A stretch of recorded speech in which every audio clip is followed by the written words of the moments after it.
Hello दोस्तों, नमस्कार। एक बार फिर स्वागत करता हूं आपके अपने YouTube channel office no problem में। दोस्तों, अभी हाल ही में महिला बाल विकास विभाग में एक वैकेंसी निकली है महिला पर्यवेक्षक की। महिला पर्यवेक्षक के अंतर्गत जो भी सिलेबस है और जो एग्ज़ाम होने वाला है उसका ये सिलेबस है। जैसा कि आप अपने स्क्रीन में अभी देख पा रहे हैं, यहाँ पे आपको प्रथम खंड में पोषण एवं स्वास्थ्य से संबंधित कुछ विषय दिए गए हैं। इसमें से 55 नंबर के ये मार्क्स आने वाले हैं। और जहाँ पे आपको यहाँ पे देखने को मिल रहा है, विषय के अंतर्गत है पोषण, और इसके बाद फिर है जीवन की विभिन्न अवस्थाओं में पोषण का महत्व, गर्भवती की देखभाल, टीकाकरण। इस तरह से दोस्तों ये आपको प्रथम खंड में देखने को मिलेगा। द्वितीय खंड जो है वो सामान्य ज्ञान एवं तर्क शक्ति का है, और तृतीय खंड में प्रबंधकीय गुण है। और इसी प्रकार से आगे अगर बढ़ते हैं तो चतुर्थ खंड में शिशु की प्रारंभिक देखभाल एवं शिक्षा से संबंधित है। दोस्तों, ये बहुत ही अच्छी वैकेंसी है और बहुत ही गोल्डन अपॉर्चुनिटी है सभी मध्य प्रदेश में निवासरत महिलाओं के लिए खासकर। ठीक है, तो आज इसी के बारे में हम डिटेल में चर्चा करेंगे। और हम आपको प्रथम खंड में ये जो पहला विषय है पोषण, इससे संबंधित हम आपको कुछ MCQ कराने वाले हैं। और इसमें जितने भी टॉपिक दिए गए हैं, चाहे ये संतुलित आहार हो, माइक्रो न्यूट्रिएंट्स हो, इन सभी के बारे में टोटल मैंने कंप्लीट वीडियो बनाया। दोस्तों, आप वीडियो एक एक करके देखिए, बिना स्किप किए देखिएगा। मैक्सिमम क्वेश्चन आपको इसी से आने वाले हैं। ठीक है, तो चलिए शुरू करते हैं। तो जैसा कि हमने आपको बताया दोस्तों कि यहाँ पे महिला पर्यवेक्षक की भर्ती है जो कि 2025 में हो रही है। और आज हम जो आपको MCQ कराने वाले हैं वो पाठ्यक्रम प्रथम खंड से है, जिसका नाम है पोषण एवं स्वास्थ्य। ठीक है, अब यहाँ पे जो हमने टॉपिक कवर किया है प्रथम खंड से, वो पोषण से संबंधित है। पोषण से संबंधित दोस्तों 10 नंबर के क्वेश्चन आने वाले हैं, और 10 नंबर दोस्तों कम नहीं होता है। ठीक है, अगर आप हमारी ये वीडियो कंप्लीट वीडियो देख लेते हैं तो आपको पोषण से संबंधित जितने भी MCQ होते हैं वो सभी के सभी आपको इस पे कवर करा दिए गए हैं। और मुझे नहीं लगता कि इसके बाहर से भी और कुछ पूछने वाला है। ठीक है, तो आप वीडियो में अंत तक बने रहें। और अगर वीडियो अच्छी लगे तो आप हमारी वीडियो को लाइक करें और अपने दोस्तों के बीच में भी शेयर करें, और हमारे चैनल को भी सब्सक्राइब करना ना भूलें। ठीक है, तो देखिए यहाँ पे हमारा पहला क्वेश्चन है, संतुलित आहार में कौन कौन से पोषक तत्व होने चाहिए। ठीक है, ये हमारा क्वेश्चन है कि संतुलित आहार में कौन कौन से पोषक तत्व होने चाहिए। आपके पास ऑप्शन है केवल प्रोटीन, केवल कार्बोहाइड्रेट, या सभी आवश्यक पोषक तत्व, केवल वसा। अब बताइए कि आप इसमें से किस पर टिक लगाएंगे अगर आपके एग्जाम में इस तरह का क्वेश्चन आता है तो। ठीक है, तो यहाँ पे देख लीजिए कि इसका आंसर क्या होगा। इसका आंसर होगा दोस्तों सभी आवश्यक पोषक तत्व। चूँकि संतुलित आहार की बात कर रहा है तो संतुलित आहार में वे सभी पोषक तत्व आते हैं जो एक संतुलित आहार के लिए आवश्यक होते हैं। चलिए अगले क्वेश्चन पर चलते हैं। दूसरा क्वेश्चन है, संतुलित आहार का मुख्य उद्देश्य क्या है। संतुलित आहार का मुख्य उद्देश्य क्या है, तो यहाँ पे इसका जो करेक्ट आंसर हो जाएगा वो है शरीर को स्वस्थ बनाए रखना। दोस्तों, शरीर को स्वस्थ बनाए रखने के उद्देश्य से ही संतुलित आहार लिया जाता है, या संतुलित आहार करने के लिए ये सजेशन दिया जाता है। ठीक है, अगला क्वेश्चन है, विटामिन C का सबसे अच्छा स्रोत कौन सा है। दोस्तों, ये तो आपको पता होगा कि विटामिन C जो कि ऐसे पदार्थ होते हैं जो कि खट्टे होते हैं। तो अब आपको पता चल गया होगा कि इस ऑप्शन में से जो खट्टा होता है, चूँकि दूध तो खट्टा होता नहीं है, अनार भी नहीं है, मछली भी नहीं है, तो फिर बचा कौन सा, संतरा। बिल्कुल सही। तो यहाँ पे जो हमारा ऑप्शन है संतरा, वो सही हो जाएगा। अगला क्वेश्चन है, प्रोटीन की अधिकता किस में होती है। प्रोटीन की जो अधिकता है, जो सबसे अधिक प्रोटीन पाई जाती है, वो किस में पाई जाती है। आपके पास ये ऑप्शन दिए रहेंगे, तो यहाँ आपको बताना है कि किस में से सबसे ज़्यादा प्रोटीन पाई जाती है। तो यह दोस्तों दाल में प्रोटीन की मात्रा सबसे अधिक पाई जाती है। अगला क्वेश्चन है, कैल्शियम की पूर्ति के लिए क्या उपयोगी है। जो कैल्शियम होता है, इसकी उपयोगी के लिए क्या चीज़ उपयोगी होता है। दूध और डेयरी उत्पाद, तले हुए खाद्य पदार्थ, फल या मांस। ठीक है, आप इसमें से क्या टिक लगाएंगे। दोस्तों, एक चीज़ हम और आपको बता दें, जैसे ही हमारा ये सेशन कंप्लीट होगा तो आप हमको कंप्लीट करके ज़रूर बताइएगा कि आपको इनमें से कितने क्वेश्चन के आंसर आते थे, आपके कितने क्वेश्चन करेक्ट हुए हैं। ठीक है, और अगर आप चाहते हैं कि ऐसे ही हम और टॉपिक पर भी वीडियो बनाएं, जितना भी सिलेबस दिया गया है महिला पर्यवेक्षक का, अगर आप कमेंट करेंगे तो हम और सबके वीडियो कवर करेंगे, पूरे MCQ आपको करा देंगे। ठीक है, लेकिन पहले इसको आप कंप्लीट देख लीजिए। तो ये कुछ इस क्वेश्चन का जो आंसर है हमारे पास वो है दूध और डेयरी उत्पाद है। ठीक है, कैल्शियम की पूर्ति के लिए जो उपयोगी होता है। ठीक है, अगला क्वेश्चन है संतुलित आहार में ऊर्जा का मुख्य स्रोत क्या होता है। तो संतुलित आहार में जो ऊर्जा का मुख्य स्रोत है वो है कार्बोहाइड्रेट। ठीक है, अगला क्वेश्चन है लोहा जिसको आयरन कहते हैं, आयरन की कमी से कौन सा रोग हो सकता है। ठीक है, आयरन की कमी से कौन सा रोग होता है, बिल्कुल सही, एनीमिया रोग होता है। ठीक है, चलिए आगे चलते हैं। संतुलित आहार में फाइबर किस लिए ज़रूरी है। संतुलित आहार में फाइबर किस लिए ज़रूरी है, इसका सही आंसर क्या हो जाएगा, इसका सही आंसर है पाचन क्रिया को सही रखने के लिए। ठीक है, पाचन क्रिया को अगर आपको सही रखना है तो आपको फाइबर वाले आहार लेने आवश्यक होते हैं। ठीक है, अगला क्वेश्चन है कौन सा विटामिन सूर्य के प्रकाश से प्राप्त होता है। अब ये तो आपको पता ही होगा दोस्तों, अगर आपने विटामिन पढ़ा है, vitamin A, vitamin C, vitamin B, vitamin D, कौन सा विटामिन है। तो विटामिन जो सूर्य के प्रकाश से विटामिन मिलता है वो मिलता है हमको विटामिन डी। ठीक है, अगला क्वेश्चन है शरीर में पानी का क्या महत्व है। अब ये तो सबको पता है कि शरीर में पानी का महत्व क्या है, लेकिन यहाँ पे हमको जो आंसर देना है तो ऑप्शन के आधार पर हमको आंसर देना है। तो देखिए, शरीर में पानी की आवश्यकता क्या है, ऊर्जा प्रदान करता है, सही बात है। शरीर को ठंडा रखने के लिए भी हम पानी पीते हैं, पोषक तत्वों का परिवहन है, ये भी सही बात है। तो इसका मतलब क्या हुआ, उपरोक्त सभी जितने भी ऑप्शन है वो सभी सही हैं।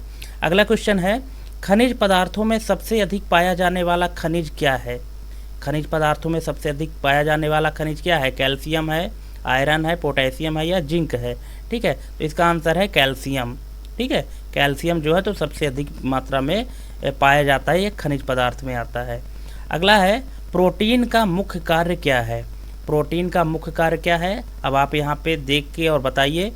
अगर आपके सामने इस तरह का क्वेश्चन आता तो आप किस में टिक करते। ठीक है दोस्तों, अगर आपको सोचने के लिए टाइम चाहिए तो आप वीडियो थोड़ा सा पॉज कर सकते हैं और फिर सोच समझ के टिक करिएगा। मान लीजिए कि आपका एग्ज़ाम ही चल रहा है तो आप कितना नंबर पाते। ठीक है, ये कैलकुलेट करके हमको कमेंट करके ज़रूर बताइएगा।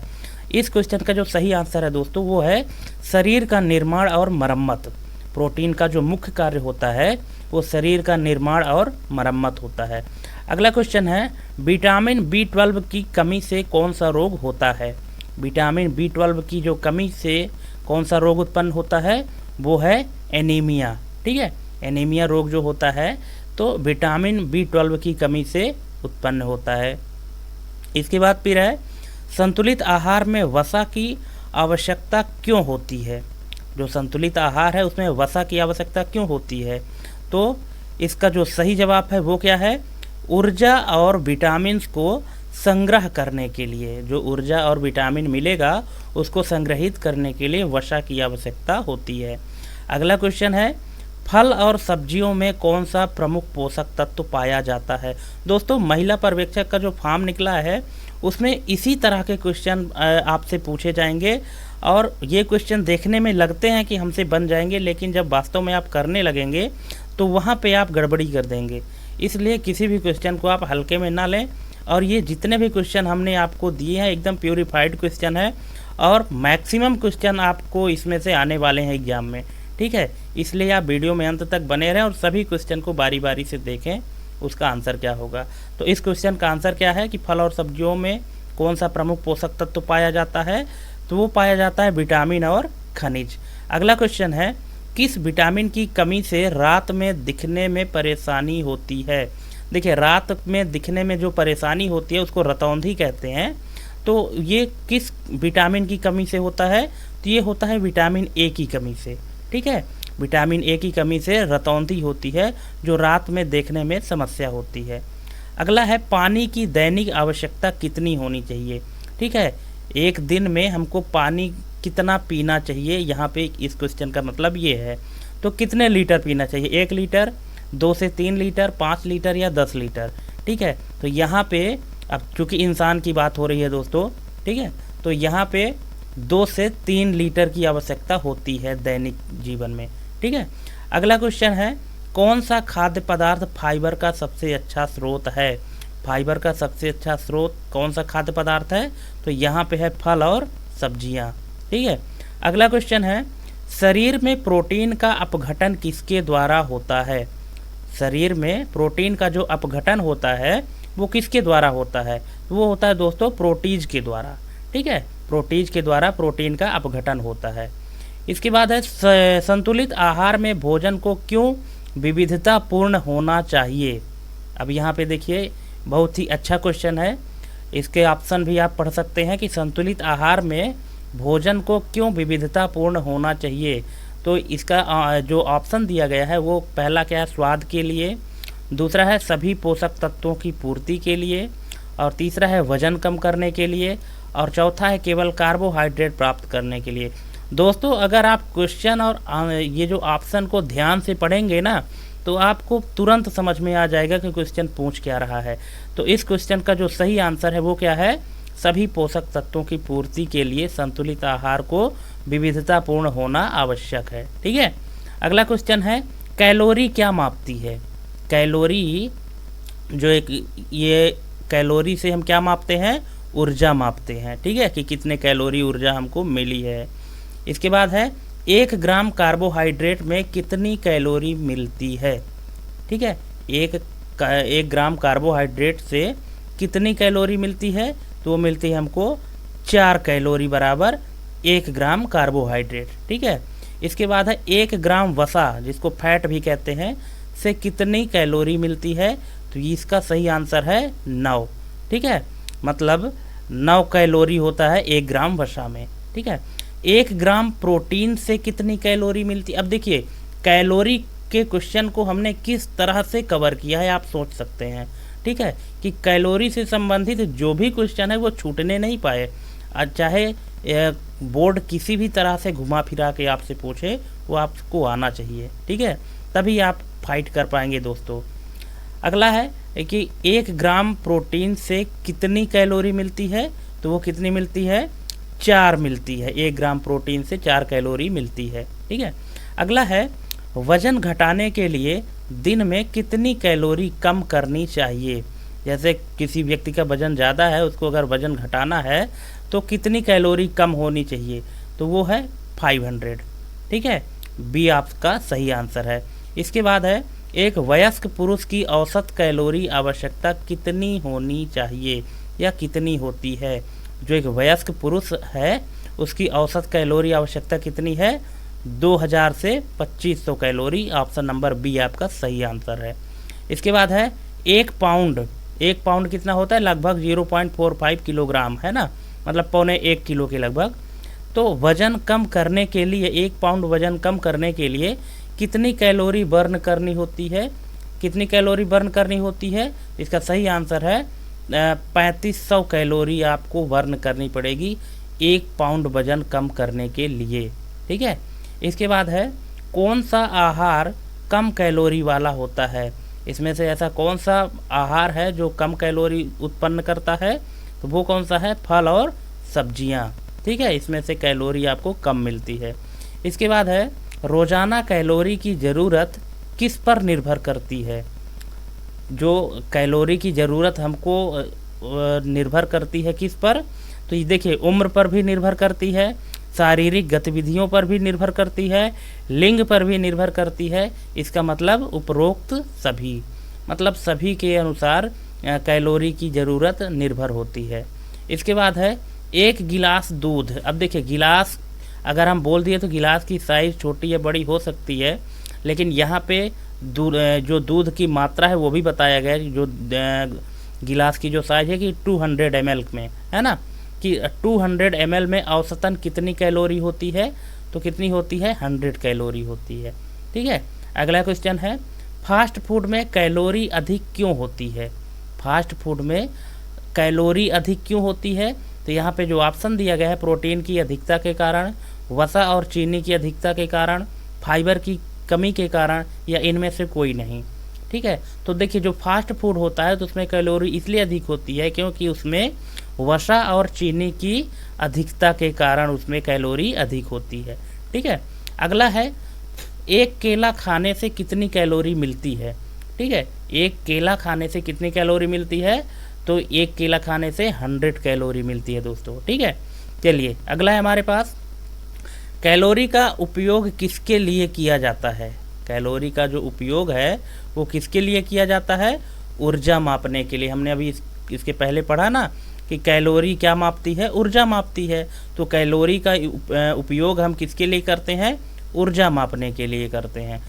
हमने आपको बताया ना कि बोर्ड जो है तो क्वेश्चन वही पूछेगा आपसे, लेकिन थोड़ा सा घुमा के पूछेगा, तो आपको कंफ्यूज नहीं होना है। इसीलिए हमने हर टाइप के क्वेश्चन को कवर करने की कोशिश किया है। अगर आपको वीडियो अच्छी लगे दोस्तों तो कमेंट ज़रूर करिएगा, और आप हमको ये कमेंट करके बताइएगा कि इसमें से आपके कितने नंबर सही हुए हैं, ठीक है। अगला क्वेश्चन है हमारे पास, ज़्यादा कैलोरी का सेवन क्या कर सकता है।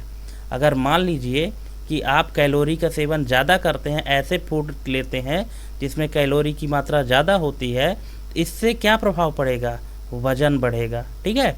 वज़न अगर आपको बढ़ाना है तो आपको कैलोरी वाली चीज़ खाना है, ठीक है। और अगर आपको वज़न नहीं बढ़ाना है तो फिर ऐसा नहीं करना है, ठीक है, क्योंकि अगर ज़्यादा कैलोरी सेवन करेंगे तो वज़न आपका बढ़ेगा।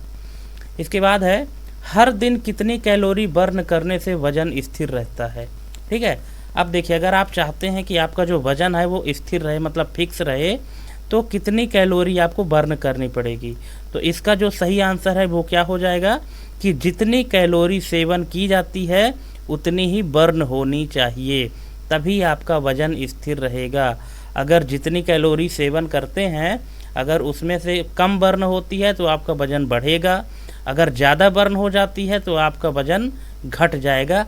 और लेकिन यहाँ पे बात हो रही है कि वज़न स्थिर रहना चाहिए, तो इसका सही आंसर क्या हो जाएगा, जितनी कैलोरी सेवन की जाती है उतनी ही बर्न हो, तब आपका वज़न क्या रहेगा, स्थिर रहेगा, ठीक है। इसके बाद है अगला क्वेश्चन, ये है 36वां नंबर, एक सामान्य व्यायाम सत्र में कितनी कैलोरी बर्न होती है। एक जो सामान्य व्यायाम होता है उसमें कितनी कैलोरी बर्न होती है, वो है 300 से 400 कैलोरी, ठीक है। अगला क्वेश्चन है, बच्चों को प्रतिदिन कितनी कैलोरी की आवश्यकता होती है। जो बच्चे होते हैं उनको प्रतिदिन कितनी कैलोरी की आवश्यकता होती है, तो वो है दोस्तों ऑप्शन नंबर बी, 1400 से 1800 कैलोरी की आवश्यकता होती है बच्चों को, ठीक है। अगला है, कैलोरी की अधिकता से कौन सी समस्या हो सकती है।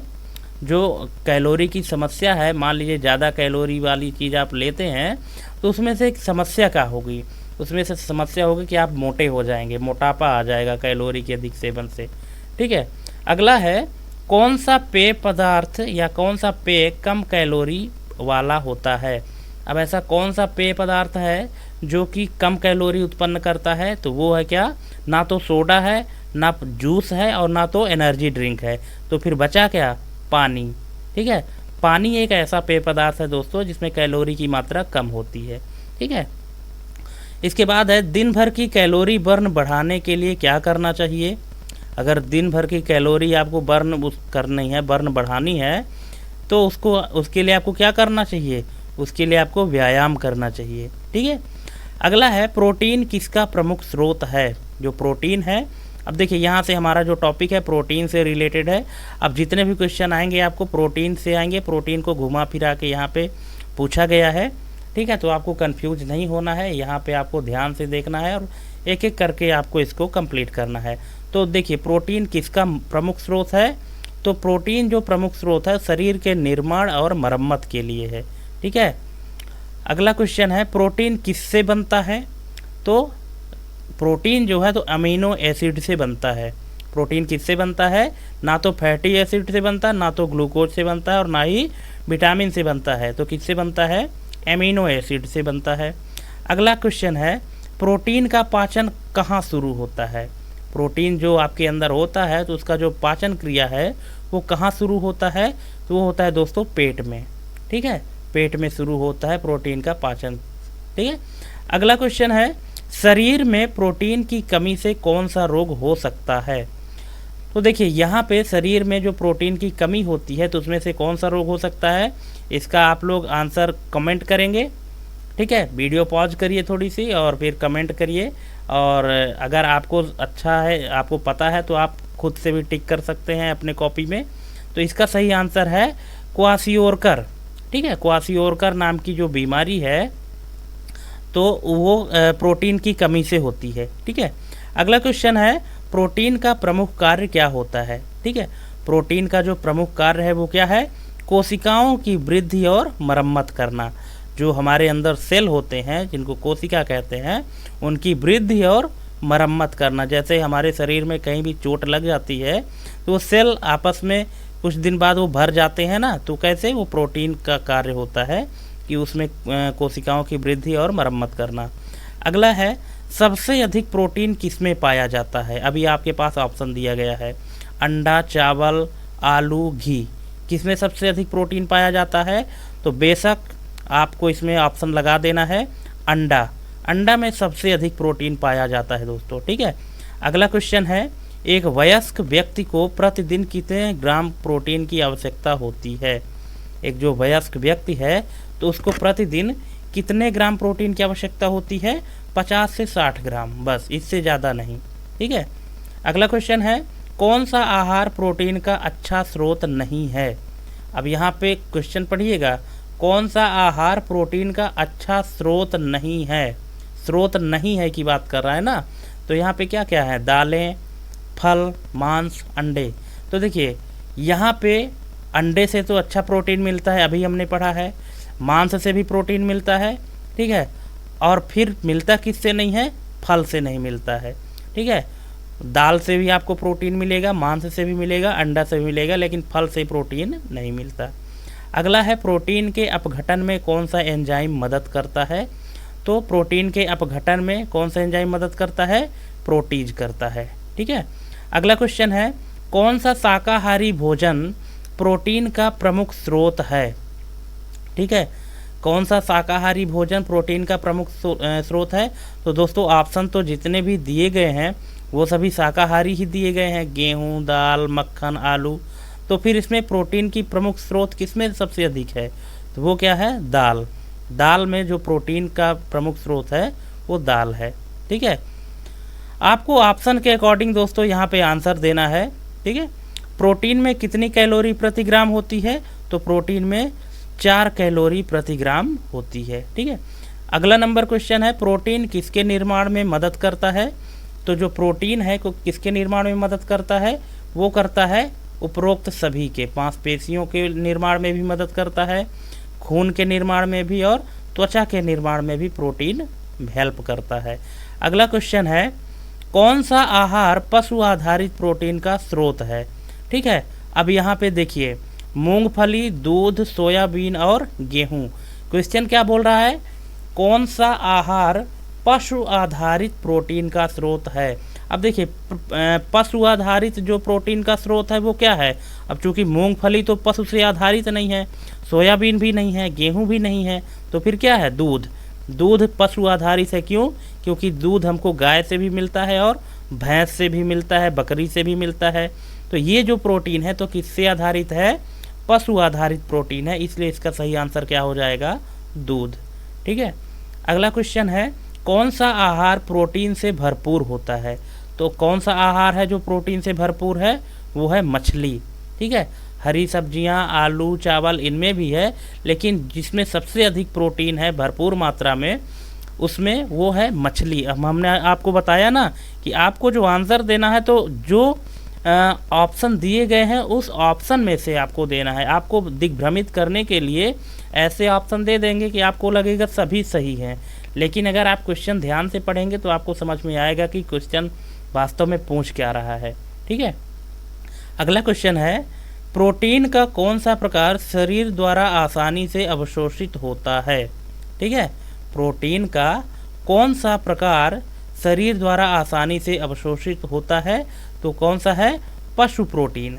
पशु प्रोटीन जो होता है तो वो शरीर द्वारा आसानी से अवशोषित होता है। पशु प्रोटीन का मतलब कि जैसे ये आपका दूध हो गया और अगर आप मान लीजिए कुछ मांस वगैरह खाते हैं तो ये शरीर द्वारा आसानी से अवशोषित हो जाता है।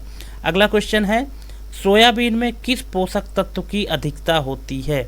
अब देखिए, अब यहाँ पे क्वेश्चन फिर से चेंज कर दिया, ठीक है, कि सोयाबीन में किस पोषक तत्व की अधिकता होती है। तो इसका सही ऑप्शन है प्रोटीन। प्रोटीन में सोयाबीन में क्या पाया जाता है, कौन सा पोषक तत्व अधिक मात्रा में? तो वो है प्रोटीन, ठीक है। अगला क्वेश्चन है, शरीर में प्रोटीन का उपयोग कहाँ होता है? शरीर में प्रोटीन का उपयोग कहाँ होता है? तो इसका सही आंसर है ऊतक की मरम्मत और वृद्धि के लिए। जो ऑप्शन नंबर बी है वो सही ऑप्शन है, ठीक है। अगला क्वेश्चन है, प्रोटीन का सबसे छोटा घटक क्या है? प्रोटीन का जो सबसे छोटा घटक है वो क्या है? ग्लूकोज है, अमीनो एसिड है, फैटी एसिड है या पानी है? तो दोस्तों इसका सही आंसर है एमिनो एसिड, ठीक है। एमिनो एसिड जो है वो प्रोटीन का सबसे छोटा घटक होता है। अगला है, दूध में प्रोटीन का कौन सा प्रकार पाया जाता है? ठीक है, दूध में चूँकि प्रोटीन पाया जाता है, लेकिन कौन से प्रकार का प्रोटीन पाया जाता है? प्रोटीन के भी तो टाइप है ना, तो कौन से प्रकार का प्रोटीन है? वो है कैसीन। कैसीन नाम का टाइप का जो प्रोटीन है वो दूध में पाया जाता है, ठीक है। अगला क्वेश्चन है, प्रोटीन की अधिकता से क्या समस्या हो सकती है? अब देखिए, आप किसी भी चीज़ को अगर एक लिमिट तक लेते हैं तो आपके लिए फ़ायदेमंद है, लेकिन अगर आप उसको लिमिट से बाहर यूज कर रहे हैं, अधिक मात्रा में यूज कर रहे हैं, तो उससे आपको समस्या भी उत्पन्न हो सकती है।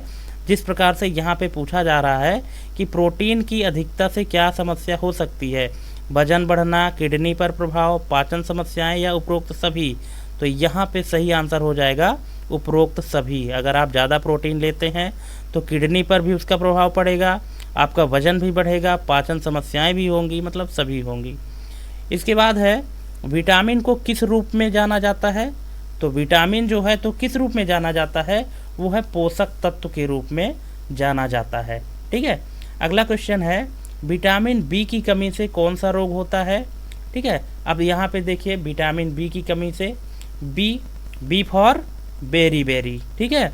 इतना आपको याद रखना है कि अगर विटामिन बी की बात कर रहा है और अगर ऑप्शन में बेरी बेरी है तो विटामिन बी की कमी से बेरी बेरी रोग होता है, ठीक है। चलिए और आगे चलते हैं। तो विटामिन डी का मुख्य स्रोत क्या है? अब देखिए, इसके पहले जो क्वेश्चन आया था तो वो क्या था कि सूरज की रोशनी से हमको कौन सी विटामिन प्राप्त होती है। अब यहाँ पे पूछ रहा है कि विटामिन डी का प्रमुख स्रोत क्या है। देखिए, क्वेश्चन वही है लेकिन थोड़ा सा घुमा दिया है। अब अगर आप नहीं पढ़े हैं तो आप कंफ्यूज हो जाएंगे कि अब यहाँ पे कौन सी हम ये ऑप्शन हम इसमें लगाएं कि सही हो जाए।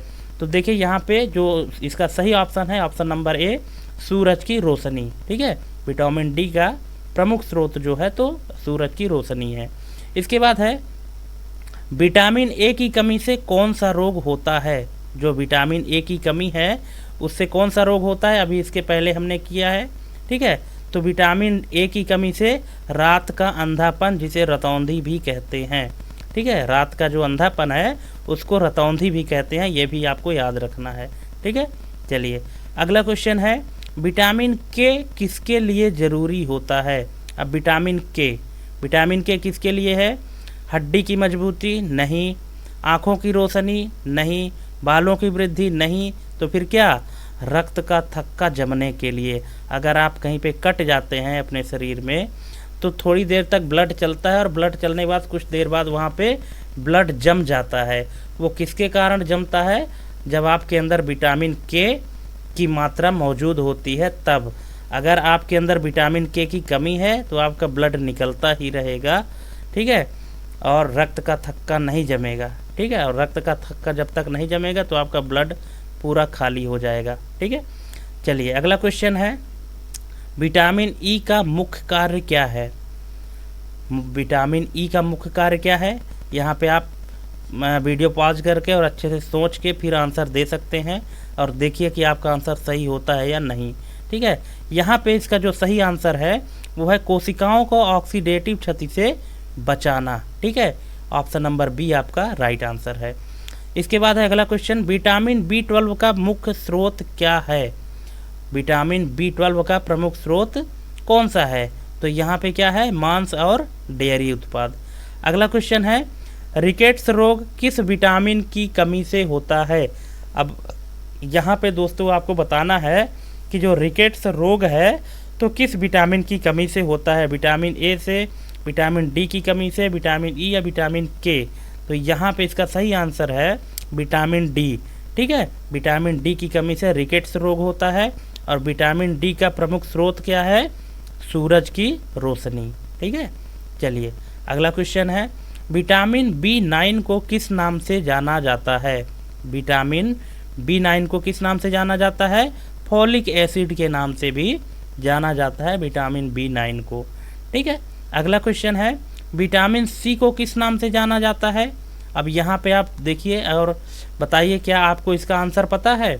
विटामिन C जो खट्टे पदार्थ होते हैं जैसे कि संतरा हो गया, ठीक है, नींबू हो गया, तो ये आपके विटामिन C के अंतर्गत आएंगे। और इसको और किस नाम से जाना जाता है? तो इसको कहा जाता है दोस्तों स्कारबिक एसिड। स्कारबिक एसिड के नाम से भी जाना जाता है। अगला क्वेश्चन है, वसा में घुलनशील विटामिन कौन कौन से हैं? वसा में घुलनशील विटामिन कौन कौन से हैं? यहाँ पे आपको ऑप्शन दिया गया है ADEK, ये विटामिन ADEK है, या B और C है, A और B है, C और D है, क्या है? तो यहाँ पे जो राइट आंसर है वो है ADEK। ये ऐसे विटामिन है जो वसा में घुलनशील है। ठीक है, अगला है, पानी में घुलनशील विटामिन कौन से होते हैं? ऐसे कौन कौन से विटामिन हैं जो कि पानी में घुलनशील हैं? तो वो हैं B और C।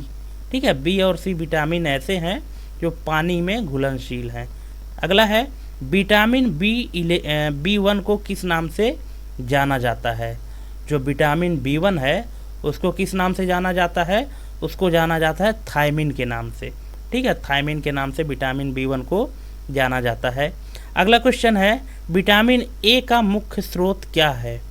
विटामिन ए का मुख्य स्रोत क्या है? तो शायद आपको पता होगा इसके बारे में, अगर पता है तो कमेंट करिएगा। ठीक है, तो इसका जो सही आंसर है वो है गाजर। ठीक है, अगर आप गाजर खाते हैं तो ये विटामिन ए का बहुत प्रमुख स्रोत होता है गाजर। अगला क्वेश्चन है, स्कर्वी रोग किस विटामिन की कमी से होता है? देखिए अब यहाँ पे क्वेश्चन आ गया है, स्कर्वी रोग किस विटामिन की कमी से होता है? तो देखिए विटामिन ए तो आपको पता है कि विटामिन ए की कमी से आपको रतौंधी होता है, विटामिन डी की कमी से रिकेट्स होता है। अब इसमें विटामिन B12 और विटामिन C में थोड़ा सा डाउट है। ठीक है, तो इसका जो सही आंसर है वो क्या है? Vitamin C। विटामिन C जो है, विटामिन C की कमी से स्कर्वी रोग होता है। ठीक है, अगला क्वेश्चन है, विटामिन डी का रासायनिक नाम क्या है? ठीक है, विटामिन डी का रासायनिक नाम क्या है? अब आप बताइएगा इसका सही आंसर क्या होगा। और अगर नहीं पता है तो यहाँ देख लीजिए कि विटामिन डी का जो रासायनिक नाम है वो है कैल्सीफेरोल। कैल्सीफेरोल के नाम से इसे जाना जाता है। ठीक है, अगला है, विटामिन ई का रासायनिक नाम क्या है? तो विटामिन ई का जो रासायनिक नाम है वो है टोकोफेरोल। टोकोफेरोल कहते हैं विटामिन ई को। ठीक है, अगला है, गर्भावस्था के दौरान कौन सा विटामिन बहुत ज़रूरी है? अब यहाँ पे आपको ये क्वेश्चन का आंसर आपको देना है दोस्तों, क्योंकि महिला बाल विकास से संबंधित आप कुछ एग्ज़ाम की तैयारी कर रहे हैं तो इसकी जानकारी तो आपको होनी ही चाहिए कि गर्भावस्था के दौरान कौन सा विटामिन बहुत ज़रूरी है। तो यहाँ पे vitamin D, vitamin A, vitamin B9 जिसको फॉलिक एसिड कहते हैं, या विटामिन के। ठीक है, तो हालांकि हर विटामिन की ज़रूरत होती है, लेकिन यहाँ पे एक अवस्था दिया गया है वो है गर्भावस्था। तो गर्भावस्था के दौरान जिस विटामिन की ज़रूरत होती है वो है vitamin B9 folic acid. C number आपका सही हो जाएगा। ठीक है, अगला है, शरीर में विटामिन के की कमी से क्या समस्या हो सकती है? ठीक है, अब देखिए फिर से यहाँ पे क्वेश्चन को घुमा दिया ना कि शरीर में विटामिन के की कमी से क्या समस्या हो सकती है। तो अभी आपने पीछे क्वेश्चन में देखा था कि क्या कमी होती है, तो इसका सही आंसर क्या है? खून का थक्का ना जमना, है ना। विटामिन के की कमी से जो खून का थक्का है वो नहीं जमता है। ठीक है, और यहाँ फिर से पूछ दिया कि विटामिन के की कमी से क्या समस्या हो सकती है। और क्वेश्चन ये भी पूछ सकता है कि खून का थक्का अगर नहीं जमता है तो किस विटामिन की कमी से नहीं जमता। ठीक है, इस तरह से भी घुमा के पूछ सकता है, तो आपको कंफ्यूज नहीं होना है। ठीक है, क्योंकि हमने ऐसे क्वेश्चन ही प्रिपेयर किए हैं कि आप किसी भी तरह से बोर्ड अगर आपसे पूछेगा तो आप उसका आंसर दे लेंगे। इसीलिए हम आपसे बार बार कहते हैं कि आप वीडियो में अंत तक बने रहें और वीडियो बिना स्किप किए देखिएगा, क्योंकि हमने इसमें हर टाइप के क्वेश्चन को कवर किया है। कुछ लो लेवल के क्वेश्चन, कुछ हाई लेवल के क्वेश्चन और कुछ मिडिल लेवल के क्वेश्चन, हर लेवल के क्वेश्चन को हमने कवर किया है। हो सकता है बहुत सारे लोगों को इसके आंसर आते हों, लेकिन 100% तो किसी को नहीं आते, ये मैं श्योर हूँ इस बात के लिए। ठीक है, देखिए इस क्वेश्चन में क्या है, आयोडीन शरीर के किस हार्मोन के निर्माण में सहायक है। जो हम आयोडीन खाते हैं, आयोडीन युक्त नमक, तो आयोडीन जो है तो शरीर के किस हार्मोन के निर्माण के लिए सहायक है, तो वो क्या है, थायरॉक्सिन। थायरॉक्सिन हार्मोन के निर्माण के लिए आयोडीन शरीर के इसी हार्मोन को बनाने के लिए सहायक होता है, थायरॉक्सिन को। अगला क्वेश्चन है, आयोडीन की कमी से कौन सा रोग होता है। मोस्ट इम्पोर्टेंट क्वेश्चन हमेशा पूछा जाता है कि आयोडीन की कमी से कौन सा रोग होता है। गंडमाला, जिसे गाइटर भी कहते हैं, जैसे घेंघा भी कहते हैं, घेंघा रोग कहते हैं। ठीक है, हो सकता है कि गंडमाला या गाइटर ना दे, घेंघा दे दे, तो वहाँ पे आपको कंफ्यूज नहीं होना है कि सर ने तो दूसरा बताया था, यहाँ पे वो ऑप्शन है ही नहीं। ठीक है, तो इसका सही ऑप्शन है आपका गंडमाला, गाइटर। ठीक है, अगला क्वेश्चन है, आयोडीन का मुख्य स्रोत क्या है। जो आयोडीन का प्रमुख स्रोत है वो क्या है, समुद्री भोजन है, चावल है, गाजर है, गेहूं है, क्या है। तो देखिए अब हमको भी पता है, आपको भी पता है कि जो हम नमक बनता है वो समुद्री जल से बनता है। ठीक है, तो और उसमें आयोडीन की मात्रा प्रचुर मात्रा में पाई जाती है। तो जो समुद्री भोजन होता है उसमें आयोडीन बहुत ज़्यादा मात्रा में होता है, इसलिए आयोडीन का जो प्रमुख स्रोत है वो है समुद्री भोजन। ठीक है, अगला क्वेश्चन है, आयोडीन युक्त नमक किसके लिए उपयोगी है। जो आयोडीन नमक है तो किसके लिए उपयोगी है, हड्डी की मजबूती, थायराइड ग्रंथि के सही कार्य के लिए, पाचन सुधारने के लिए, या रक्तचाप नियंत्रित करने के लिए। इसका राइट आंसर है थायराइड ग्रंथि के सही कार्य के लिए। ठीक है, आयोडीन युक्त नमक किसके लिए उपयोगी है, थायराइड ग्रंथि के सही कार्य के लिए। ठीक है, चलिए अगला है, गर्भवती महिलाओं के लिए आयोडीन क्यों आवश्यक है। अब यहाँ पे गर्भवती महिलाओं की बात हो रही है, इसके लिए आयोडीन की आवश्यकता क्यों है। तो इनके लिए जो आयोडीन की आवश्यकता इसलिए है कि जो शिशु है उसके मस्तिष्क का विकास अच्छे से हो, इसके लिए आयोडीन की आवश्यकता होती है, मस्तिष्क विकास के लिए। ठीक है, अगला क्वेश्चन है, आयोडीन की कमी से बच्चों में कौन सी समस्या हो सकती है। ठीक है, अभी देखिए, अभी आपने पीछे क्या देखा कि जो गर्भवती महिलाएं होती हैं उनके लिए आयोडीन की आवश्यकता क्यों होती है, मानसिक विकास के लिए। अब मान लीजिए कि आयोडीन की कमी हो गई तो बच्चों में कौन सी समस्या हो सकती है। अब आप ऑप्शन से पता लगा सकते हैं कि मानसिक विकलांगता, जाहिर सी बात है अगर आयोडीन की कमी है, क्योंकि आयोडीन किस लिए ज़रूरी होता है, मानसिक विकास के लिए। ठीक है, अब अगर आयोडीन की कमी होती है तो क्या हो जाएगा, मानसिक विकलांगता। ठीक है, आप क्वेश्चन को पढ़िए तो क्वेश्चन से समझ में आ जाएगा कि क्वेश्चन पूछ क्या रहा है। अगला क्वेश्चन है, आयोडीन युक्त नमक का उपयोग किस समस्या को रोकने में मदद करता है। ठीक है, आयोडीन युक्त नमक जो है तो किस समस्या को रोकने में मदद करता है, बिल्कुल सही, थायराइड असंतुलन। थायराइड असंतुलन को रोकने के लिए आयोडीन युक्त नमक उपयोग किया जाता है। अगला क्वेश्चन है, आयोडीन का रासायनिक प्रतीक या रासायनिक सिंबल क्या होता है। ठीक है, अब यहाँ पे दिया गया है IO, I, ID या IN। अब आप इनमें से क्या लगाएंगे, आप हमको कमेंट करके बताइएगा। इसका जो राइट आंसर है दोस्तों वो है option number B. Yes, option number B इसका राइट आंसर है, I। ठीक है, अगला क्वेश्चन है, आयोडीन शरीर में किस अंग के लिए महत्वपूर्ण है। अब यहाँ पे देखिए फिर से वही क्वेश्चन, बार बार उसी को रिपीट कर रहा है घुमा फिरा के कि आप कंफ्यूज हों, लेकिन आपको कंफ्यूज नहीं होना है। यहाँ पे पूछ रहा है कि आयोडीन शरीर में किस अंग के लिए महत्वपूर्ण है, तो किसके लिए है, यहाँ पे थायराइड ग्रंथि के लिए। ठीक है। अगला क्वेश्चन है, कौन सा भोजन आयोडीन का अच्छा स्रोत नहीं है। अब यहाँ पे देखिए, कौन सा भोजन आयोडीन का अच्छा स्रोत नहीं है। ठीक है, तो आयोडीन किसमें किसमें नहीं होता है, तो एक ही ऑप्शन है आलू। आलू में आपको आयोडीन नहीं मिलेगा, अच्छा स्रोत वो नहीं है। बाकी आपको मछली में भी मिल जाएगा, समुद्री काई और दूध में आयोडीन मिल जाएगा। ठीक है। अगला क्वेश्चन है, गंडमाला या गाइटर का मुख्य कारण क्या है। अब ये देखिए, फिर से घुमा दिया ना क्वेश्चन को कि गंडमाला गाइटर का मुख्य कारण क्या है, तो क्या है, आयरन की कमी है या आयोडीन की कमी।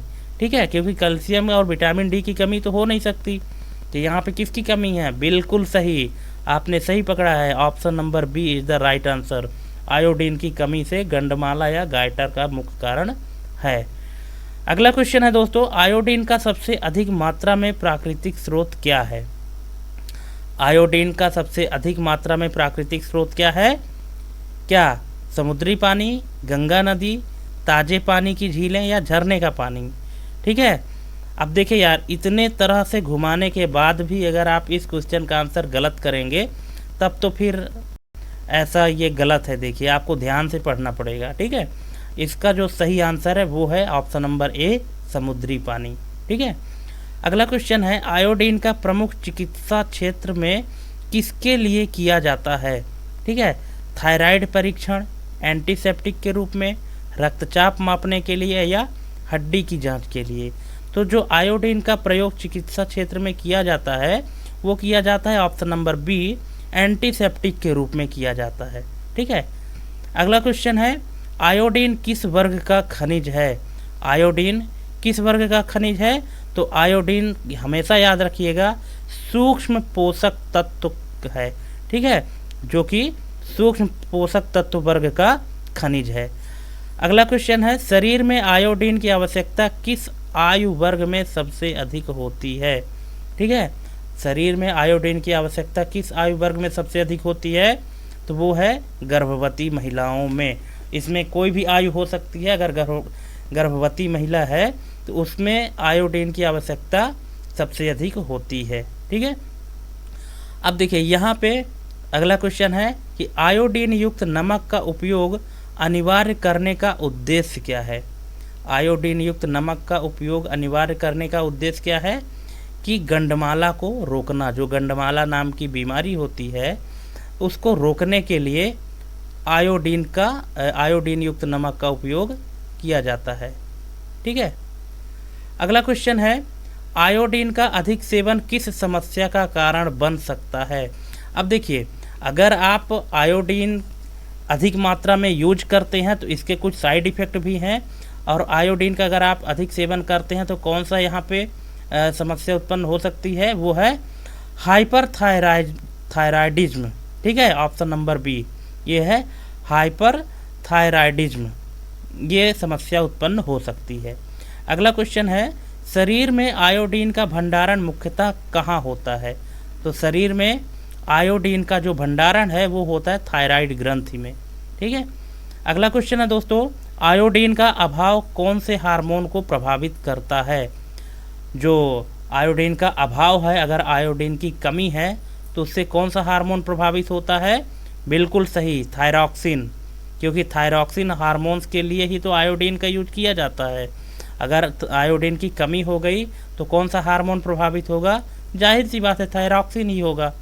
अगला क्वेश्चन है, कौन सा परीक्षण आयोडीन की मात्रा की जांच के लिए किया जाता है। रक्त परीक्षण, या मूत्र परीक्षण, यूरिन जिसको कहते हैं, या थायराइड स्कैन, या उपरोक्त सभी। तो इसका सही आंसर है उपरोक्त सभी। अगला क्वेश्चन है, विटामिन ए का रासायनिक नाम क्या है।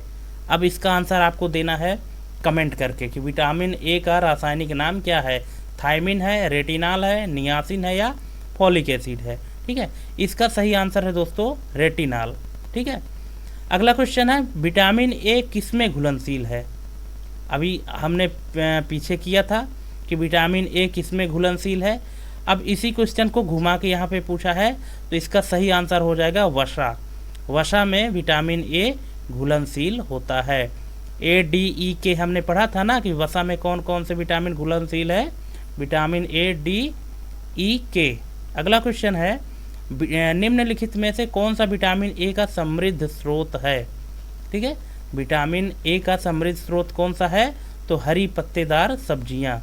अगला क्वेश्चन है विटामिन ए शरीर में किस अंग के लिए महत्वपूर्ण है। विटामिन ए शरीर में किस अंग के लिए महत्वपूर्ण है।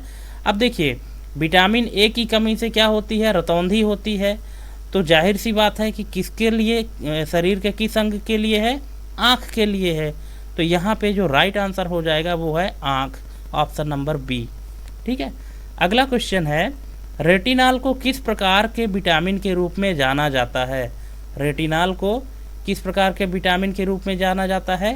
तो अब देखिए रेटिनाल जो कि विटामिन ए का रासायनिक नाम है, और विटामिन ए किसके लिए जाना जाता है, रतौंधी के लिए। अगर विटामिन ए की कमी है तो रतौंधी होती है। और यहाँ पे रेटिनाल को किस प्रकार के विटामिन के रूप में जाना जाता है, दृष्टि विटामिन के रूप में जाना जाता है, देखने वाली विटामिन के रूप में जाना जाएगा। ठीक है, चलिए अगला है विटामिन ए की कमी के कारण त्वचा पर क्या प्रभाव पड़ता है। देखिए आँख पर तो जो प्रभाव पड़ता है तो पड़ता ही है, रतौंधी हो जाती है विटामिन ए की कमी से, लेकिन त्वचा पर भी इसका कुछ प्रभाव पड़ता है, बिल्कुल पड़ता है। क्या है, त्वचा रूखी हो जाती है। ठीक है, त्वचा जो है तो रूखी हो जाती है विटामिन ए की कमी से। अगला क्वेश्चन है बच्चों में विटामिन ए की कमी से कौन सा रोग हो सकता है। अब चाहे बच्चे हों, बूढ़े हों, जैसे भी हों, अगर उनमें विटामिन ए की कमी है तो उसका एक ही वो है क्या, कि रात का अंधापन यानी रतौंधी। अब क्वेश्चन में दोस्तों आपको दिग्भ्रमित करने के लिए कुछ भी ऐसे जोड़ सकता है, लेकिन आपको अडिग रहना है, आपका जो कॉन्सेप्ट है उसके हिसाब से आपको चलना है। ठीक है, अगला क्वेश्चन है गाजर का नारंगी रंग किसके कारण होता है। अब देखिए गाजर को, देखिए गाजर जो है तो गाजर का जो नारंगी रंग है किसके कारण होता है, वो है कैरोटीन। ठीक है, कैरोटीन के कारण क्या होता है कि नारंगी रंग होता है। ठीक है, यहाँ पे देख सकते हैं। ठीक है, आप हमको कमेंट करके बताइएगा कि गाजर को इंग्लिश में क्या कहते हैं। ठीक है दोस्तों, गाजर को इंग्लिश में क्या कहते हैं, और गाजर का जो नारंगी रंग है वो तो कैरोटीन के कारण होता है, लेकिन गाजर को इंग्लिश में कहते क्या हैं। ठीक है, अगर आप इसका गाजर को अगर आप इंग्लिश में बता दिए तो आपको इसका आंसर और अच्छे से क्लियर हो जाएगा।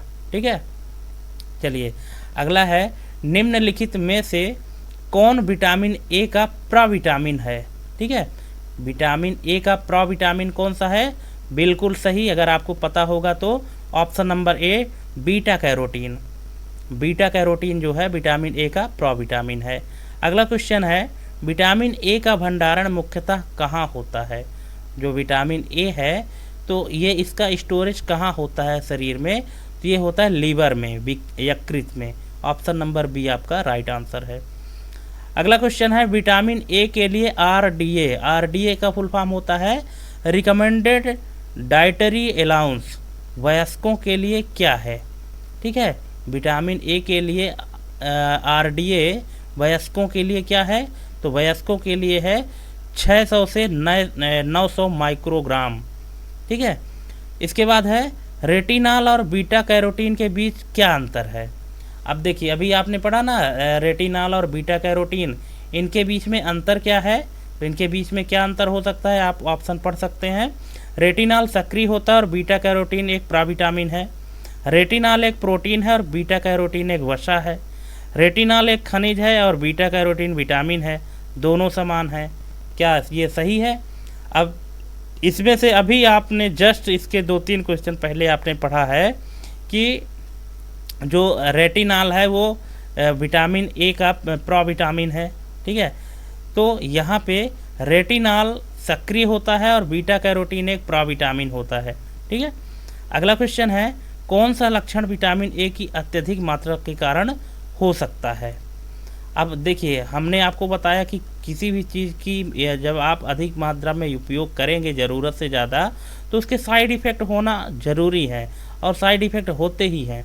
ठीक है, तो ऐसे कौन से लक्षण है जो विटामिन ए को जब आप अधिक मात्रा में उपयोग करेंगे तो वो लक्षण आपको मिलेंगे। तो इससे आपको समझ जाना है कि विटामिन ए की मात्रा ज़्यादा हो रही है। तो यहाँ पे आपके सिर दर्द भी हो सकता है, बाल का झड़ना भी हो सकता है, और त्वचा का पीलापन होना भी विटामिन ए की अत्यधिक मात्रा के कारण होता है। ठीक है, मतलब यहाँ पे तीनों ऑप्शन सही है। अगला क्वेश्चन है, विटामिन ए के समृद्ध स्रोतों में से कौन सा पशु आधारित है? अब देखिए, विटामिन ए के जितने भी स्रोत पाए जाते हैं तो उनमें से ऐसा कौन सा स्रोत है जो पशु आधारित है? अब देखिए, यहाँ पे गाजर, पालक, आम तो है नहीं। ठीक है, तो फिर बचा क्या? अंडा। ठीक है, तो अंडा आपका जो है तो पशु आधारित है। ठीक है, अगला क्वेश्चन है, विटामिन ए की कमी से आँखों का कौन सा रोग हो सकता है? अब देखिए, यहाँ पे विटामिन ए की कमी से आपने अभी पढ़ा था कि कौन सा रोग होता है? रतौंधी, रातों का अंधापन। ठीक है, लेकिन यहाँ पर तो वो ऑप्शन है ही नहीं। यहाँ पे ऑप्शन दिया है ग्लूकोमा, मोतियाबिंद, जेरोफथालिमा और मायोपिया। तो इसका जो राइट आंसर है वो ऑप्शन नंबर सी है, जेरोफ्थाल्मिया, मतलब नेत्र का सूखापन जिसको कहते हैं, है ना, जेरोफ्थाल्मिया। अगला क्वेश्चन है, रेटिनॉल का उपयोग सौंदर्य उत्पादों में क्यों किया जाता है?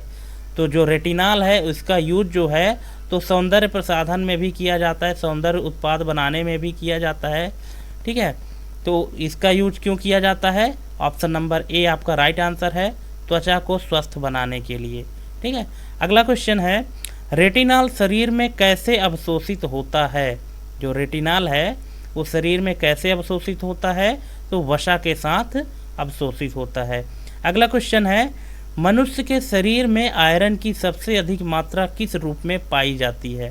ठीक है, अब देखिए, जैसे अगर मान लीजिए कि आप कभी ब्लड टेस्ट कराते हैं तो वहाँ पे ये पता चलता है ना कि आपके शरीर में आयरन की मात्रा कितनी है। तो जो आयरन की मात्रा है तो वो किस रूप में पाई जाती है मनुष्य के शरीर में? तो वो पाई जाती है हीमोग्लोबिन के रूप में। ठीक है, इसका राइट आंसर है हीमोग्लोबिन। मायोग्लोबिन, फेरिटाइन और ये ट्रांसफेरिन नहीं है, और इसका जो राइट आंसर है वो है हीमोग्लोबिन है। इसके बाद है, आयरन की कमी से होने वाली प्रमुख बीमारी क्या है? आयरन की कमी से कौन सी बीमारी होती है? क्या डायरिया होती है, एनीमिया होती है, मलेरिया होती है या रतौंधी होती है? नहीं, आयरन की कमी से जिसका जो राइट आंसर है वो है एनीमिया। ठीक है, एनीमिया जो है तो आयरन की कमी से होती है।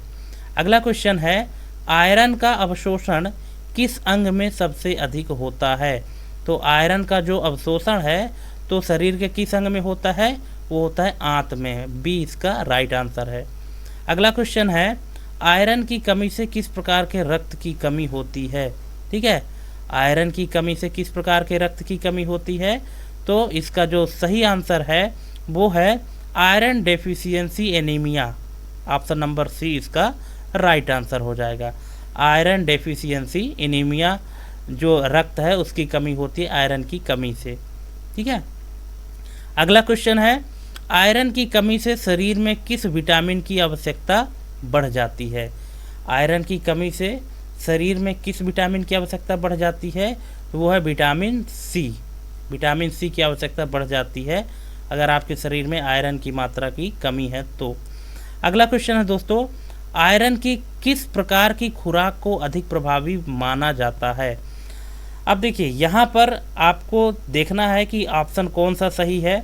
अगर आप कभी हॉस्पिटल गए होंगे, खासकर महिलाओं, अगर आप कभी हॉस्पिटल गए होंगे तो आपको आयरन का बॉटल कभी न कभी तो ज़रूर ही लगा होगा। हालांकि मिलने के लिए टैबलेट भी मिलती हैं, लेकिन अगर आयरन की मात्रा बहुत कम है आपके शरीर में तो वहाँ पर फिर टैबलेट काम नहीं करती हैं और ना तो इंजेक्शन, बल्कि वहाँ पर लिक्विड फॉर्म में आपको बॉटल लगाया जाता है। ठीक है, तो इसका मतलब है कि आयरन की जो खुराक है वो लिक्विड आयरन जो होती है तो ज़्यादा इफ़ेक्टिव मानी जाती है।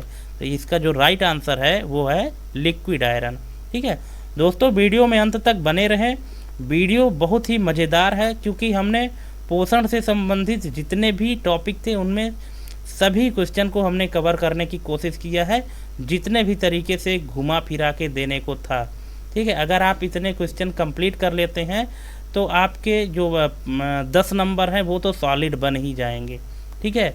लेकिन हाँ, वीडियो में आप अंत तक बने रहेंगे तभी। अगला क्वेश्चन है, आयरन के अवशोषण को कौन सा तत्व बढ़ाता है?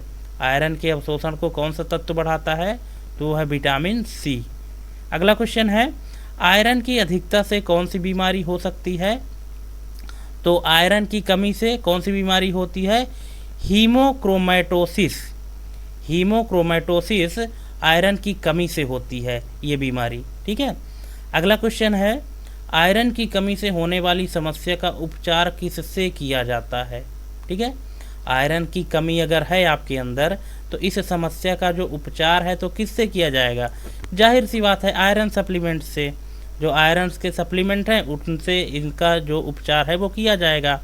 अगला क्वेश्चन है कि आयरन की कमी से शरीर में किस प्रकार के लक्षण दिखाई देते हैं? अभी क्या पूछा था कि आयरन की कमी से जो उपचार है तो किसके द्वारा दिया जाएगा? तो आयरन सप्लीमेंट से। अब यहाँ पे फिर से आयरन की कमी के क्वेश्चन ला दिया ना कि आयरन की कमी से शरीर में किस प्रकार के लक्षण दिखाई देंगे।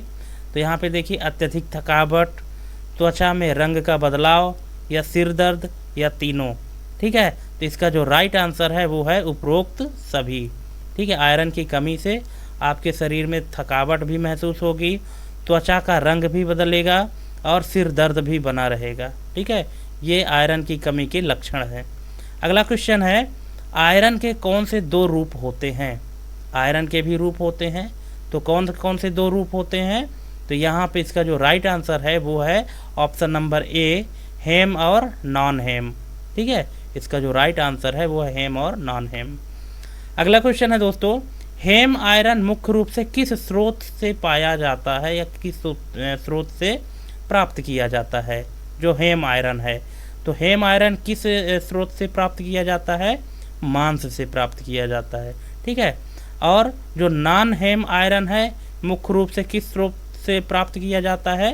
तो ये प्राप्त किया जाता है दालें और हरी पत्तेदार सब्जियां, ठीक है। आयरन 2 प्रकार के आयरन होते हैं, हेम और नॉन हेम। जो हेम आपको प्राप्त होता है वो मांस से प्राप्त होता है, और जो नॉन हेम आयरन है वो दालें और हरी पत्तेदार सब्जियों से प्राप्त होता है। किस प्रकार के भोजन का सेवन आयरन के अवशोषण को कम कर सकता है?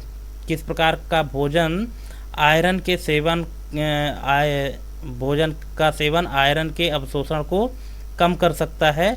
तो यहाँ पे इसका जो राइट आंसर है कैफीन और कैल्शियम युक्त भोजन, ठीक है। इसका जो राइट आंसर है वो है कैफीन और कैल्शियम युक्त भोजन। अगला क्वेश्चन है, आयरन की कमी से शरीर में किस तत्व का स्तर कम हो जाता है? आयरन की कमी से शरीर में किस तत्व का स्तर कम हो जाता है? तो वो है हीमोग्लोबिन। हीमोग्लोबिन का जो लेवल है वो कम हो जाता है आयरन की कमी से। अगला क्वेश्चन है, आयरन के सही स्तर को बनाए रखने के लिए किसी व्यक्ति को रोजाना कितनी आयरन की आवश्यकता होती है? अगर आप चाहते हैं कि आपके बॉडी में जो आयरन का लेवल है वो मेंटेन रहे, तो आपको पर डे आयरन की कितनी आवश्यकता होगी? 15 से 18 मिलीग्राम, ठीक है। 15 से 18 मिलीग्राम, ऑप्शन नंबर बी। अगला क्वेश्चन है, किस खनिज का आयरन से अवशोषण पर सकारात्मक प्रभाव पड़ता है? ठीक है, तो किस खनिज का आयरन से अवशोषण पर सकारात्मक प्रभाव पड़ता है? इसका राइट आंसर है जिंक, ठीक है। अगला क्वेश्चन है, आयरन की कमी से शरीर में किस प्रकार के परिवर्तन हो सकते हैं? तो आयरन की कमी से शरीर में जो प्रभाव पड़ते हैं वो चक्कर आना और कमजोरी, ये इसके लक्षण होते हैं, ठीक है। अगला है, आयरन की अधिकता से शरीर में किस अंग पर असर पड़ता है? आयरन की अगर अधिकता है तो मान लीजिए ज़्यादा आयरन है तो शरीर के किस अंग पर इसका असर पड़ेगा? इसका असर पड़ेगा लीवर पर, यकृत पर पड़ेगा, ठीक है। अगला क्वेश्चन है, जिंक की कमी से किस प्रकार की समस्या हो सकती है? तो जिंक की कमी से बालों का झड़ना, अगर बाल ज़्यादा झड़ रहे हैं इसका मतलब जिंक की कमी है। अगला क्वेश्चन है, कैल्शियम की कमी से किस प्रकार की समस्या हो सकती है? अब देखिए, कैल्शियम की कमी से क्या होता है, हड्डियों में क्या पाया जाता है? कैल्शियम, ठीक है। तो कैल्शियम की कमी से हड्डियों का कमज़ोर होना, अगर कैल्शियम की मात्रा कम है तो हड्डियाँ कमज़ोर होंगी। अगला क्वेश्चन है, मैग्नीशियम की कमी से कौन सी समस्या हो सकती है? तो मैग्नीशियम की कमी से मांसपेशियों में ऐंठन होती है। ठीक है। अगला क्वेश्चन है, विटामिन ई की कमी से कौन सी समस्या हो सकती है? तो विटामिन ई की कमी से त्वचा की समस्या हो सकती है। ठीक है। अगला है, विटामिन के की कमी से कौन सी समस्या हो सकती है? तो विटामिन के की कमी से रक्तस्राव, वही हमने जो आपको बताया था। ठीक है। रक्तस्राव मतलब रक्त का थक्का ना बनना, उसको रक्तस्राव भी कहते हैं, कि रक्त का लगातार बहते रहना अगर विटामिन के की कमी है तो।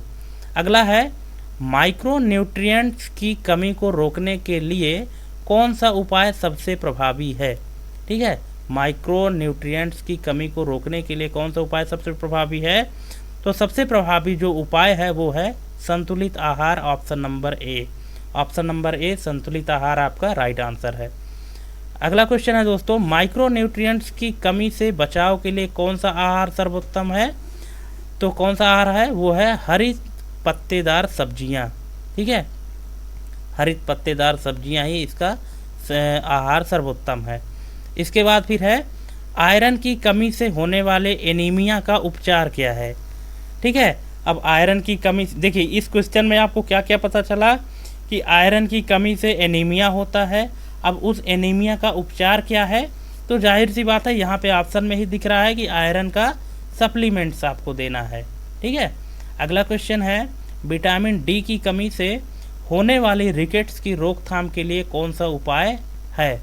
Vitamin D. अब विटामिन डी की कमी से कौन सी बीमारी होती है? रिकेट्स होती है। और रिकेट्स की रोकथाम के लिए कौन सा उपाय है? अब यहाँ पे इसका राइट आंसर क्या होना चाहिए? यहाँ पे दोनों होगा, क्योंकि विटामिन डी से सूरज की रोशनी से हमको विटामिन डी मिलता है तो वो है, और अगर विटामिन डी ज़्यादा कम है तो फिर विटामिन डी के सप्लीमेंट्स भी देने पड़ेंगे। इसीलिए आपको यहाँ पे ऑप्शन ए और बी दोनों सही होंगे। ठीक है। अगला क्वेश्चन है, स्कर्वी से बचाव के लिए कौन सा विटामिन आवश्यक है? तो सबसे पहले तो आपको यही पता लगाना पड़ेगा कि स्कर्वी होता किससे है, तो कौन से विटामिन की कमी से होता है, और जिस विटामिन की कमी से स्कर्वी होता है उसी को यहाँ पे यूज करना पड़ेगा। ठीक है। तो ये क्या है? Vitamin C. विटामिन सी से स्कर्वी होता है, तो यहाँ पे स्कर्वी के बचाव के लिए आपको विटामिन सी की आवश्यकता होगी। अगला क्वेश्चन है, जिंक की कमी से शरीर में कौन सी समस्या उत्पन्न हो सकती है? ठीक है। जिंक की कमी से शरीर में कौन सी समस्या उत्पन्न हो सकती है? प्रतिरक्षा तंत्र की कमजोरी, हड्डियों की कमजोरी, उक्त रक्तचाप या रक्त के थक्के ना बनना। तो इसका जो राइट आंसर है दोस्तों वो है प्रतिरक्षा तंत्र की कमजोरी। ठीक है। प्रतिरक्षा तंत्र की कमजोरी।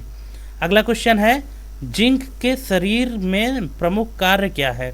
जो जिंक होता है तो इसका शरीर में क्या कार्य होता है? इसका कार्य होता है प्रतिरक्षा तंत्र को मजबूती देना। ठीक है। अगला क्वेश्चन है, जिंक की कमी से किस प्रकार की विकासात्मक समस्याएं हो सकती हैं? तो जिंक की कमी से जो विकासात्मक समस्याएं होंगी वो क्या होंगी? मानसिक विकास में मंदता। वो जो बच्चे होते हैं जो मंद बुद्धि के होते हैं उनमें किसकी कमी होती है? जिंक की कमी के कारण उनमें मानसिक विकास धीरे धीरे होता है, बहुत कम, या मंद बुद्धि की उनको हम कह सकते हैं। ठीक है। अगला है, किस प्रकार का वसा शरीर के लिए लाभकारी होता है? किस प्रकार का वसा शरीर के लिए लाभकारी होता है? संतृप्त वसा, असंतृप्त वसा, ट्रांस वसा या सभी वसा। तो इसका राइट आंसर क्या हो जाएगा? ऑप्शन नंबर बी, असंतृप्त वसा। ठीक है। और ये 150 नंबर लास्ट सवाल है, फोलिक एसिड की कमी से किस प्रकार की समस्या उत्पन्न हो सकती है? या फोलिक एसिड की कमी से किस प्रकार की समस्या हो सकती है? तो वो क्या होती है कि गर्भवती महिलाओं में भ्रूण दोष। ठीक है। अगर फोलिक एसिड की कमी है तो गर्भवती महिलाओं में जो भ्रूण दोष होता है वो फोलिक एसिड की कमी के कारण होता है। ठीक है। तो दोस्तों इस प्रकार से ये हमने पूरे टॉपिक में टोटल 150 क्वेश्चन आपको करा दिए हैं। अगर इसमें से आपको कहीं भी कोई दिक्कत होती है, कोई क्वेरी है, तो आप हमको कमेंट कर सकते हैं। और आपको बहुत बहुत धन्यवाद हमारा ये वीडियो देखने के लिए। अगर आपको लगता है कि आपको और इसी तरह से जो आगे के चैप्टर हैं, आगे के अध्याय हैं, पाठ्यक्रम है महिला पर्यवेक्षक से रिलेटेड, और आपको MCQ चाहिए, तो आप हमको कमेंट करके ज़रूर बताइएगा। हम और आपके लिए MCQ लाएंगे। ठीक है दोस्तों, तो आज के लिए बस इतना ही, और मिलते हैं हम अपने अगले टॉपिक के साथ, अगर आप लोग कमेंट करेंगे तो। ठीक है, अपने एक नई वीडियो के साथ। और हमारे चैनल को आप सब्सक्राइब करके रखिए। आप चैनल का नाम है ऑफिस नो प्रॉब्लम। ठीक है, और आज के लिए बस इतना ही, मिलते हैं हम अपने अगले वीडियो में। तब तक के लिए जय हिंद, वंदे मातरम।